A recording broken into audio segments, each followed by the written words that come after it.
Salam sejahtera Malaysia. Selamat datang ke channel Fels Lifestyle. Satu lagi isu hangat yang menyebut nama Najib, bekas Perdana Menteri Malaysia, dan juga anak Najib. Di dalam artikel ini dari astroawani.com, satu artikel panas yang pasti mengejutkan ramai. Najib, anak perlu bayar tunggakan cukai RM 1.7 bilion.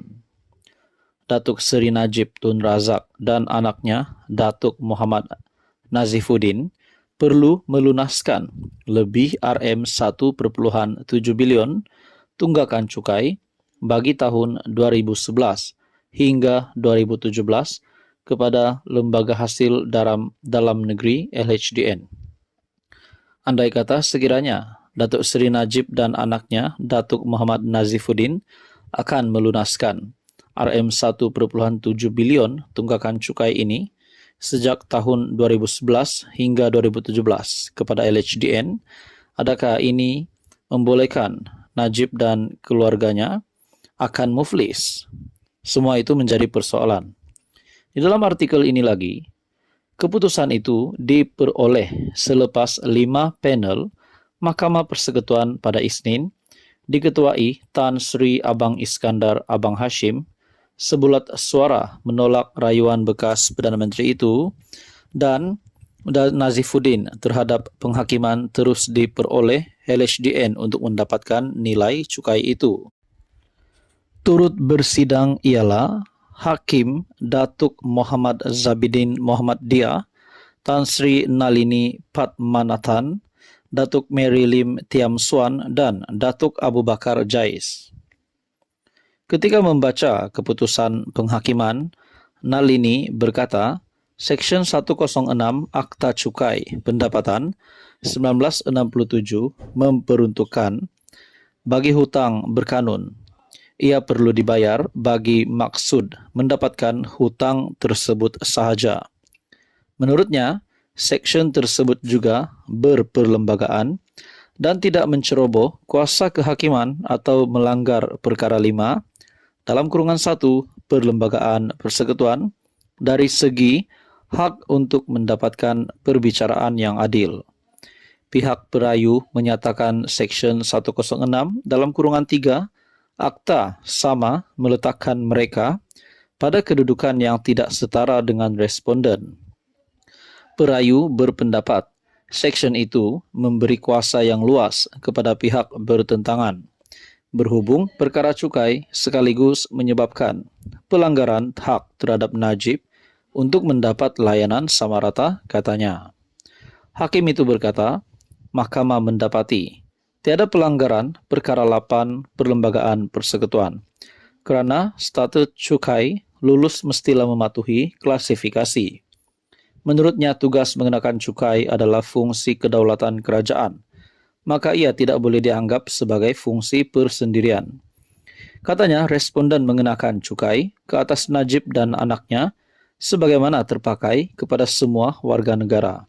Justeru, beliau berkata, hujahan pihak pembelaan bagi pemimpin UMNO dan Nazifuddin berhubung dakwaan terhadap pelanggaran perkara 8 ini adalah tidak berasas. Katanya, akta cukai pendapatan dilaksanakan untuk memastikan pungutan cukai dibuat dengan cekap demi kepentingan rakyat secara keseluruhannya. Malah Seksyen 106 dalam kurungan 3, akta itu mempunyai hubungan rasional dengan pungutan cukai mampan. Dalam pada itu, dalam artikel yang sama, Najib dan Nazifuddin merayu selepas 2 Mahkamah Tinggi KL pada 2020 membenarkan permohonan LHDN untuk memasukkan penghakiman terus bagi mendapatkan semula tunggakan cukai masing-masing sebanyak RM 1.69 bilion, RM 37.6 juta. Najib dan Nazifuddin juga menerima notis kebankrapan daripada LHDN kerana gagal melunaskan cukai pendapatan seperti yang diputuskan Mahkamah Tinggi. Halo semua, salam sejahtera Malaysia. Selamat datang ke channel Fels Lifestyle. Tuan-tuan dan puan yang amat dihormati, seperti yang tular baru-baru ini, kenyataan dari Perikatan Nasional, setelah MP Kuala Kangsar ataupun Iskandar Zulkarnain yang menyatakan sokongan terhadap kerajaan perpaduan tetapi tidak meninggalkan bersatu. Akhirnya saudara-saudara, timbul dakwaan dari Perikatan Nasional ataupun pribadi ataupun individu Ketua Pembangkang Hamzah Zainuddin yang menyatakan SPRM terlibat berkaitan dengan satu ugutan yang mengugut satu isu, mengugut MP Kuala Kangsar untuk menyatakan sokongan terhadap kerajaan perpaduan. Nah, baru-baru ini juga ada spekulasi yang dinyatakan kalau Hamzah Zainuddin didapati tidak mempunyai bukti berkaitan dengan dakwaannya, adakah beliau akan disaman oleh SPRM? Adakah beliau berisiko untuk dikenakan tindakan undang-undang disebabkan memfitnah? Nah, pada akhirnya saudara-saudara, kenyataan terkini SPRM yang pasti mengejutkan Hamzah Zainuddin.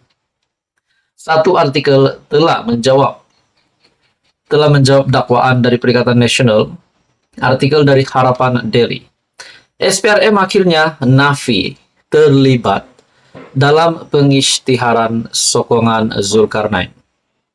Suruhanjaya Pencegahan Rasuah Malaysia telah menafikan bahwa ia terbabit dalam pengisytiharan sokongan Zulkarnain Abdul Khalid PN Kuala Kangsar kepada Perdana Menteri Datuk Seri Anwar Ibrahim. Wow, ini pasti satu kejutan baru untuk Hamzah Zainuddin. Seperti apa yang pernah dinyatakan di dalam beberapa ulasan dari pemerhati politik, contohnya Syabuddin Husin ataupun Syabuddin.com melalui artikel Syabuddin.com, beliau sendiri menyatakan, kalau benar dakwaan dari Hamzah itu, kenapa tidak lapor polis? Kenapa tak buat laporan polis? Nah, di sini pula artikel ini menyatakan, Ketua Pesuruhjaya SPRM, Tan Sri Azam Baki, berkata, dakwaan bahwa pihaknya telah mengugut ahli parlimen tersebut untuk menyokong kerajaan perpaduan adalah berniat untuk mencemarkan nama baik SPRM. Kenyataan pemimpin pembangkang yang mendakwa kita mempunyai peranan dalam keputusan MP berkenaan berniat jahat. Hakikatnya ialah kenyataan yang dibuat itu tidak ada kaitan dengan kita, kata Azam Baki, lapor The Star.